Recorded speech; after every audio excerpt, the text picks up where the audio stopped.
Ora viva, minhas amigas e meus amigos, graça e paz, amadas irmãs e irmãos. Eu sou o pastor Cianuque Monteiro, o teólogo angolano, residente na República Federativa do Brasil. E vocês são sempre bem-vindos aqui ao canal Teólogo Cianuque Monteiro. Se é a sua primeira vez, não esqueça de se inscrever no canal do YouTube. Siga-nos também nas nossas redes sociais. Eu tenho um perfil com o nome Cianuque Monteiro e tenho a página Teólogo Cianuque Monteiro. E se você quer ser um mantenedor deste canal, quer ajudar esse canal a crescer, olha, o terminal está a passar aí no rodapé. Se está fora do Brasil, mais 5519 999 17 151. Se está dentro do Brasil, é só colocar aí o DDD e me chamar no WhatsApp, que nós vamos poder conversar, partilhar a palavra do Eterno. Hoje eu vim aqui para a gente conversar sobre este assunto muito importante. Quais são os modus operandi das seitas? Como é que as seitas operam? Como é que as seitas agem? Como você pode identificar uma seita? Será que a tua igreja não é uma seita? Será que a tua igreja não é uma seita? Então, vai chegando, vai deixando o seu comentário, o seu like, menciona seus amigos, partilha e avisa a todo mundo que nós já estamos no ar, já chegamos, camarada, e aqui nós estamos com vontade de aprender. Vamos lá aguardar quem será a primeira pessoa. Vamos lá, vamos lá, vamos lá.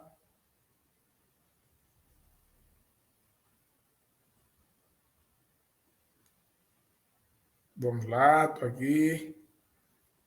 E nós já vamos começar. Estou aqui a partilhar nas minhas redes sociais.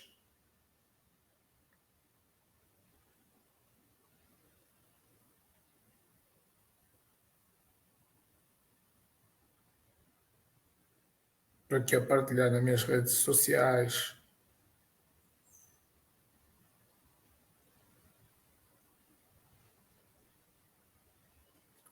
Boa, boa. Agora sim, penso que podemos começar. Antes de mais, para você saber como é que é o modo operandi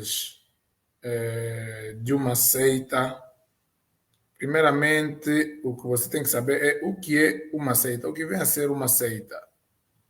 Será que você já parou para se perguntar o que é uma seita? Vamos lá. Primeiramente, é preciso saber o que é uma seita. Uma seita, bem, o termo seita pode ser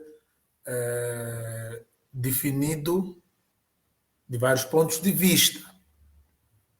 Você tem que saber se você quer saber seita do ponto de vista jurídico, ou sociológico, ou teológico.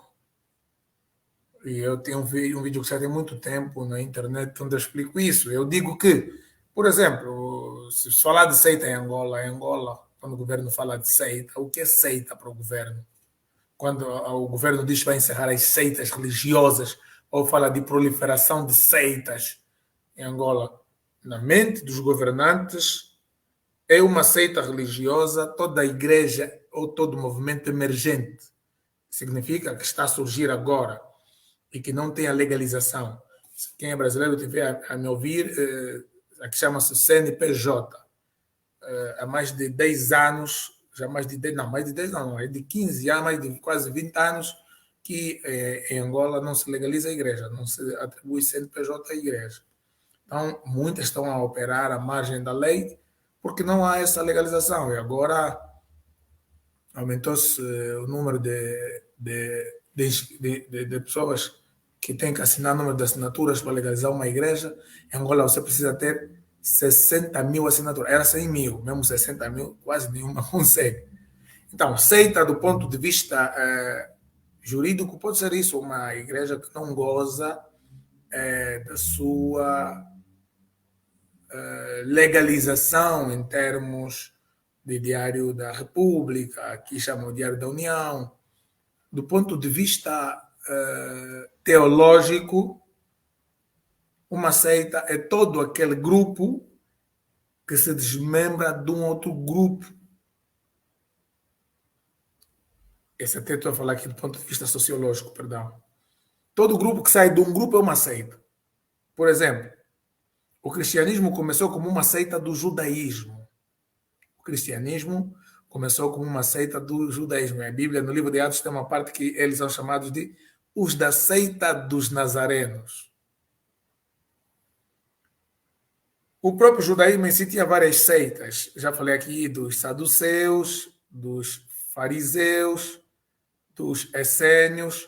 Eram partidos políticos religiosos judaicos, bem como eram também seitas do judaísmo. E o próprio cristianismo também tem suas seitas. Então, o termo seita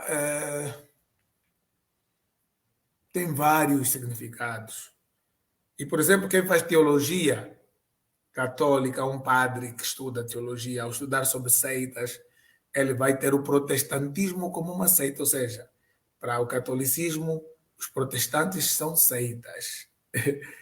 Não importa se é batista, metodista, toda a ramificação do protestantismo é uma seita. Para os protestantes, quando se estuda de seitas do cristianismo, por exemplo, também se estuda sobre o catolicismo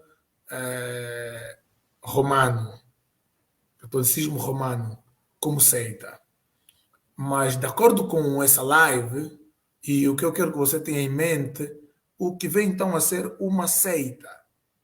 Seita não é nada mais, nada menos do que um grupo que se desvincula do padrão, um grupo que se desvincula das doutrinas fundamentais da Bíblia e passa a encarar a própria Bíblia da sua forma particular, ignorando a tradição.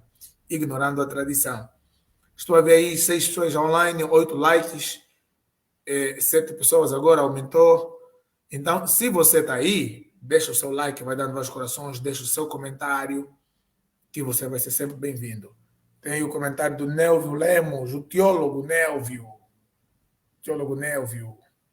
Estamos a falar aqui sobre o modus operandi das seitas. Primeiramente, comecei por dar o conceito de uma seita. Uma seita, do ponto de vista teológico, uma seita é todo aquele grupo que passa a propagar heresias, ou seja, passa a ver a Bíblia do seu modo particular, ignorando toda essa tradição cristã, ignorando o modo interpretativo da maioria dos cristãos, passa a adotar uma forma particular de ver a Bíblia.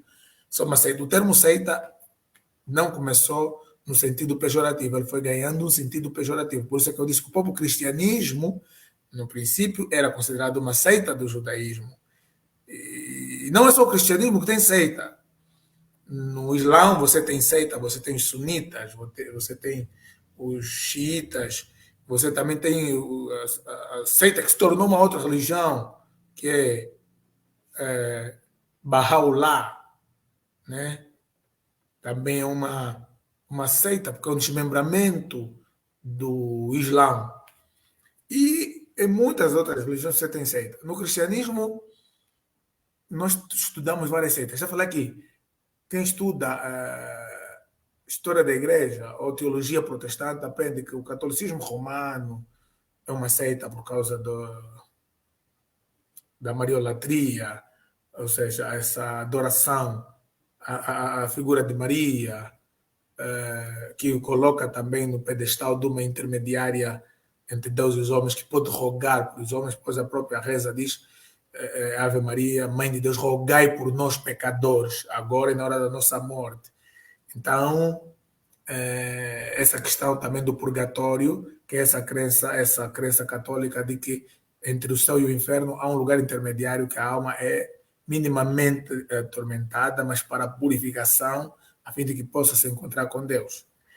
E não só a reza do terço, a substituição do culto pela missa, você tem aí os testemunhos de Jeová, você tem Adventismo do sétimo dia, que aos poucos vai deixando de ser considerado uma seita. Mas o que vem a ser o modus operandi das seitas. Eu trouxe aqui eh, alguns pontos de vista para vocês poderem entender características de uma seita. Bem, ao falar sobre isso, você pode colocar aí os 4 sinais de operação matemática: adição, subtração, multiplicação e divisão. Características distintivas de uma seita. Você pode escrever aí no comentário: adição, subtração, multiplicação e divisão. Quando se fala da adição, o que é? Quando se fala da adição, ou seja, uma seita adiciona algo à autoridade canônica da Bíblia, tornando-a insuficiente, portanto, necessitada de algum tipo de complemento às suas revelações. Uma seita adiciona algo à autoridade à Bíblia. Uma seita torna a Bíblia insuficiente, ou seja, só a Bíblia não basta. Uma seita vê a Bíblia como sendo um livro, como qualquer um dos livros que está aqui a mim atrás, um livro cheio de palavras, cheio de teorias. Que esse movimento, por exemplo, Rema também fez isso, que a Bíblia é um livro de letras, mas que você precisa de uma palavra rema, uma palavra revelada para poder te fazer viver pela fé. E essa palavra é a palavra logos, é letra, é a palavra escrita. Isso aqui é uma heresia. Isso aqui é uma forma de tirar a autoridade canônica da própria Bíblia. Exemplo, as testemunhas de Jeová usam muito a sentinela, a despertar, equiparando-a à Bíblia. Ou seja, uma seita atribui a figura dos outros livros a mesma autoridade que tem a Bíblia. Você não pode ir diretamente para a Bíblia. A Bíblia passa a ser apenas um livro de consulta. Mas o livro que você tem que se basear é aquele da seita, aquele que o líder escreveu. Adição. Adiciona algo à autoridade da Bíblia. Subtração. Subtrai algo da natureza de Cristo.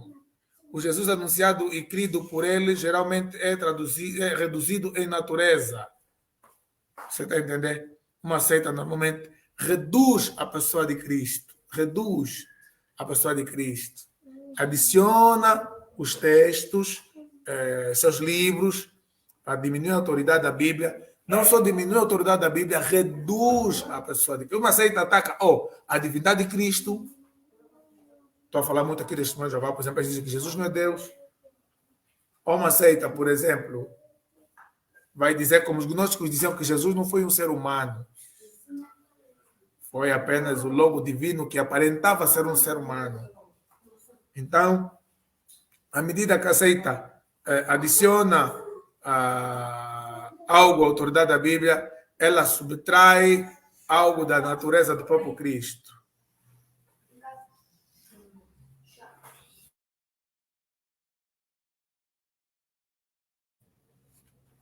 Além da adição, subtração, também temos aqui a multiplicação. Uma seita exige muito mais do que crer em Cristo para sermos salvos. A fé suficiente, como apresentada nas Escrituras, deve ser acrescida a alguma doutrina particular do grupo. Por exemplo, uma seita não crê naquele texto que diz: porque pela graça sois salvos. Não é somente a graça de Deus. Você tem que fazer mais alguma coisa. Para os adventistas, por exemplo, vão dizer que você tem que cumprir a lei. Os católicos vão dizer que você tem que dar esmola, tem que passar pelo crisma, tem que passar por todos os sacramentos. Então, normalmente vai multiplicar algo a graça de Deus. A salvação vem por quê? Somente e unicamente pela fé na obra de Cristo Jesus na cruz. Divisão. A glória devida a Deus é dividida com a glória do sistema religioso. Vocês estão entendendo, né? Quer dizer, Uma seita é aquela que tem o monopólio de Deus. Uma seita diz o seguinte: fora daquele grupo não há salvação. É só vocês analisarem, vocês vão ver muitas igrejas, muitos movimentos que defendem que todas as igrejas estão falsas, são igrejas caídas, mas que a igreja deles é que surgiu como sendo uma resposta divina. Cristo apareceu e disse: olha, todos fracassaram, mas nós levantamos, eu levantei você, o líder desse movimento, para ser a solução para o cristianismo. Então eles passam a conceber que todas as outras demais igrejas são falsas e unicamente o seu movimento, o seu grupo é que é o grupo verdadeiro. E que fora daquele grupo, fora daquele movimento, não há salvação. Por isso é que você vê muitas das vezes as pessoas que saem desses grupos ficam traumatizadas. São pessoas com problemas de sociabilização, são pessoas com problemas emotivos, porque eles aprenderam, primeiro, que fora daquele grupo não há salvação. Por exemplo, o Martinho Lutero, no período da Reforma Protestante, ele foi excomungado. O que é excomunhão? Quando a Igreja Católica te excomunga, significa que não só você, não apenas você foi expulso da igreja, mas que você perde o direito da salvação, você perde a salvação. O Martinho Lutero pegou a bula papal, a bula do Papa, queimou, rasgou, queimou. Ou seja, ele sabia que a salvação não dependia da Igreja Católica, mas a salvação dele estava guardada em Deus. Mas uma seita vai dizer que você, no entanto, não pode ser salvo. Se você saiu daquele grupo, os testemunhos de Jeová são assim. Se você deixa a seita, se tem namorada ou noiva, a noiva te deixa, os pais param de falar com você, ou seja, é um isolamento total. Porque o objetivo de uma seita é controlar a pessoa, é ter o controle mental sobre as pessoas, é controlar mentalmente as pessoas. Uma seita, minhas amigas e meus amigos, tira a liberdade pessoal. Existem muitos grupos que eu conheço aí, conheço uns movimentos, nós estamos a chamar de movimentos proféticos, conheço moças que o salário todo vai na mão do profeta. O namorado que escolheu o profeta, ele dá o namorado para ela. Ele dá o namorado para ela, ela não tem liberdade de escolher. O namorado arranjam para ela, que vai ser o noivo, vai ser o marido. Se for homem, arranjam para ele a namorada. O líder é que diz onde é que ele vai morar. Quer dizer, é uma castração da individualidade do indivíduo. O indivíduo para de ter particularidades individuais, passa a ter apenas a característica da seita. Uma seita supervaloriza a figura do líder. Normalmente, o líder da seita é uma pessoa carismática. Normalmente, o líder de uma seita é uma pessoa que a sua palavra é como a palavra de Deus. Desobedecer ele, olha aí, o líder instrumentaliza Deus ao ponto de incutir em seus adeptos que se insurgir contra ele é o mesmo que se insurgir contra Deus. Ou seja, ele coloca a sua vontade na igreja e todo aquele que desobedecer a sua vontade está a desobedecer a Deus. Uma seita não permite interrogatório.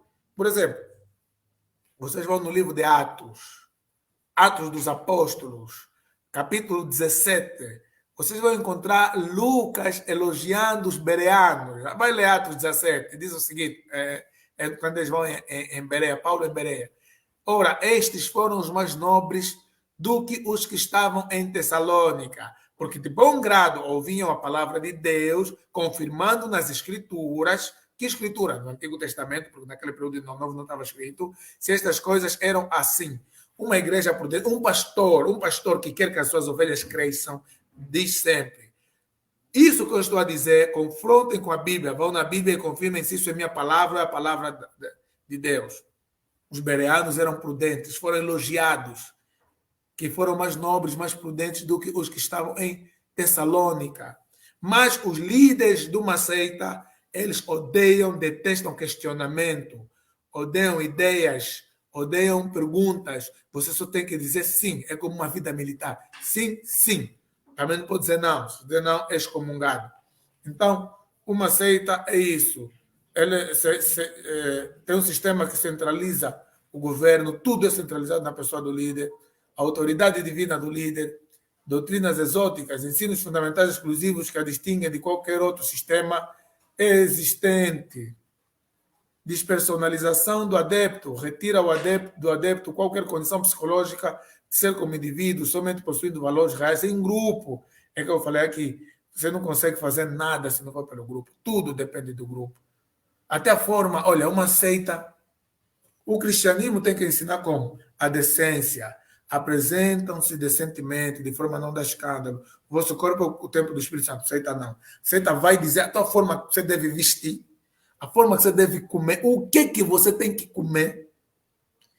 Até mesmo, eu conheço muitas pessoas que não podem fazer postagens no Facebook, porque aceita controle. Até o que você vai postar, você não tem que postar nada. A não ser que você vai passar a tua vida a postar as ideias do líder, os pensamentos da própria seita. Aí sim, você vai ser aceito no meio da seita.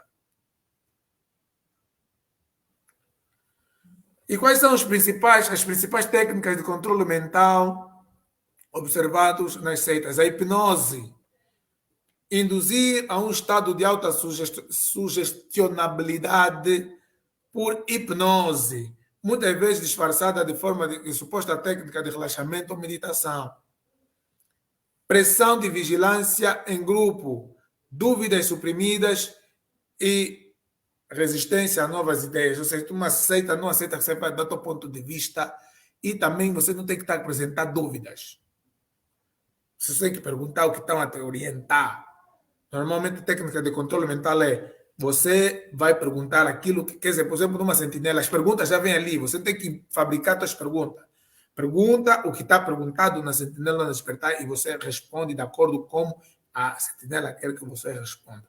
Ou seja, você é totalmente castrado, você não tem liberdade. Bombardeio do amor.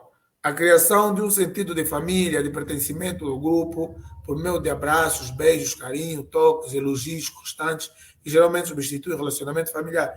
Uma seita normalmente te tira da tua família. Eu conheço, eu falei aqui no Live há dias, conheço uma jovem numa seita da samba, que ela foi morar lá, mora com tal profeta, e ela esqueceu totalmente a família. Muitas seitas em Angola fazem com que as pessoas esqueçam a família, não visitam a família, moram na igreja. E esses profetas normalmente colocam uma igreja, uma casa, alugam uma casa onde metem 6, 7, 8 mulheres só moram aí. E essas mulheres servem a ele como um príncipe, um rei. Quando digo servir a ele, em todos os sentidos, vocês possam imaginar, desde cozinhar para ele, lavar a roupa, engomar, servir as necessidades fisiológicas dele e por aí fora. Então, essas são as características de uma seita. São lives como essas que vêm para despertar as pessoas. Um jovem escreveu para mim, perguntando, mas vocês estão sempre a falar contra os outros profetas, mas estão as igrejas deles não fecham. Eu falei, quem disse que é para a igreja deles fechar, essa seita fechar? Se fosse assim, aqui no Brasil tem seitas, em Angola tem seitas, muitas seitas. Simão Toco, Simão Quimbango, A Luz do Mundo, Teosófica Espírita, muitas outras seitas. Não fecham, não vão fechar. Nosso objetivo não é fechar. Depende de Deus. Nosso objetivo é alertar pessoas. Quanto mais pessoas despertarem, saírem desse sistema, apressarem o ensino correto das escrituras, isso vai ser bem para nós. Então, muito obrigado a todos vocês pelo carinho da vossa audiência. Eu estou recebendo muitas chamadas, muitas chamadas. Chamadas da Bélgica, chamadas de Portugal, chamadas da França, chamadas do Reino Unido, chamadas de Moçambique, chamadas de Angola. Pessoas estão sendo despertadas por causa deste trabalho. A Bíblia diz, estai, pois, na liberdade com que Cristo vos libertou. Você não pode servir a Cristo. Todo grupo que te oprime, te controla. Você, marido, não tem tempo para tua mulher. De manhã, de tarde, de noite, é só igreja, é só igreja. O pastor nem te deixa você ter privacidade com a tua família. Não há feriado, não há nada, não há dia. Ele te ocupa todos os dias. Isso é característica de uma seita. Lembrem, eu disse aqui, nada contra grupos. A discussão que eu trago aqui é a base das ideias. Eu amo os católicos, amo os testemunhos de Jeová, amo os adventistas, amo a seita do William Branham, Eu amo as pessoas, discuto ideias, refuto ideias. Então é importante vocês saberem isso. Como distinguir uma seita. E você que está num grupo, você que está num grupo que tem essa característica que eu disse aqui, você que está num grupo onde a figura do líder é supervalorizada, porque numa seita as pessoas preferem dar ouvido, por exemplo, não importa o que o pai fala ou a mãe, não importa o que o governo fala, o que importa é a pessoa do líder, o que o líder falou. Então, isso é uma seita, isso é uma seita. Aí a Isabel Lemos, que diz, a paz do Senhor, pastor teólogo, você não manter paz, Isabel, Deus te abençoe. Tem o Getsemane. Ele diz, simplesmente, nas seitas, as escrituras valem menos que as palavras do líder. Exatamente. Analisa bem se a tua igreja, a igreja que você frequenta numa seita. Ore a Deus, jejua para poder sair. Conheço jovens que estão em seita não conseguem sair. Medo de serem abandonados, medo de serem desprezados. Mas quando você tem um encontro real com Jesus, essas pessoas têm medo porque não tiveram encontro real com Jesus. Quando você tem encontro real com Jesus, você vai perder o medo, você vai perder esse sentimento de solidão. E você vai estar num lugar onde você se sinta bem. Você não pode sentir, adorar a Deus num lugar que você está se sentindo oprimido, vai por obrigação. E uma seita não permite que você vá em outros lugares. Eu tenho dito, por exemplo, aos membros da nossa igreja, você pode ir onde você quiser. Só alerta para ter cuidado onde pisar os pés, porque muitos são seita. Mas a igreja é assim, ninguém deve ser obrigado. E a própria lei da liberdade de religião, crença e culto diz isso. Ninguém deve ser obrigado a pertencer ou deixar de pertencer a uma determinada seita. As pessoas são livres de pertencer a quando diz seita, é grupo religioso, do ponto de vista jurídico. Mas aqui para nós, seita é todos aqueles que estão fora do padrão bíblico. A todos vocês que me acompanharam nessa live, deixem aí o vosso like, partilhem e amanhã nós estaremos juntos. Deus abençoe. Obrigado.